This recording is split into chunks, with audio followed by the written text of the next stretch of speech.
বিশ্বকাপের তৃতীয় স্থান নির্ধারণী ম্যাচে রীতিমতো গোল উৎসব করেছে ইংল্যান্ড ও ফ্রান্স। রোববার রাতের গোল বন্যায় সেই ম্যাচে জোড়া গোল এসেছে ফ্রান্স অধিনায়ক কিলিয়ান এমবাপ্পের পা থেকে।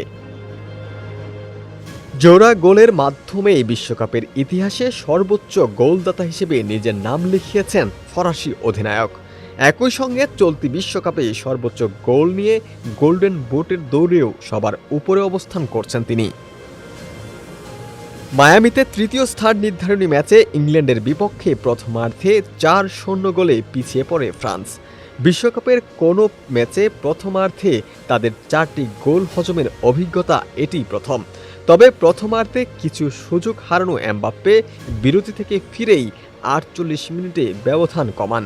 এর ৬৬ মিনিটে নিজের দ্বিতীয় গোলটি করেই সর্বকালের সর্বোচ্চ গোলদাতা হওয়ার গৌরব অর্জন করেন তিনি। সর্বকালের সর্বোচ্চ গোলদাতা হওয়ার দৌড়ে লিওনেল মেসিকে পেছনে ফেলেছেন রিয়াল মাদ্রিদের এই ফরাসি তারকা। বর্তমানে তার নামের পাশে শোভা পাচ্ছে ২২টি গোল, আর মেসির গোল সংখ্যা বর্তমানে ২১টি।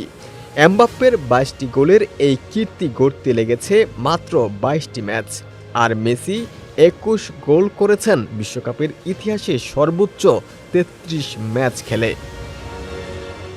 তবে এমবাপ্পের এই কীর্তি অবশ্য বেশি সময় স্থায়ী হওয়ার কথা নয়। বাংলাদেশ সময় সোমবার রাতেই স্পেনের বিপক্ষে ফাইনালে মাঠে নামবেন আর্জেন্টাইন অধিনায়ক। সেই ম্যাচে গোল করে এমবাপ্পেকে টপকে যাওয়ার সুযোগ আছে। ২০১৮ বিশ্বকাপে ৪ গোল এবং ২০২২ বিশ্বকাপে ৮ গোল করা এমবাপ্পে এবারের আসরে করেছেন ১০ গোল। চতুর্থ ফুটবলার হিসেবে বিশ্বকাপের এক আসরে ২ অঙ্কের গোল স্পর্শ করেছেন এমবাপ্পে। এদিকে এবারের আসরে ১০ গোল করে গোল্ডেন বুটের দৌড়েও সবার উপরে থেকে নিজের তৃতীয় বিশ্বকাপ মিশন শেষ করলেন এমবাপ্পে। সেই তালিকায়ও তার ঠিক পেছনে রয়েছেন মেসি। বর্তমানে মেসির গোল সংখ্যা এমবাপ্পের চেয়ে ২টি কম, ৮টি। তবে দুজনের নামের পাশে রয়েছে সমান 4টি করে অ্যাসিস্ট। ডেস্ক রিপোর্ট, সমকাল।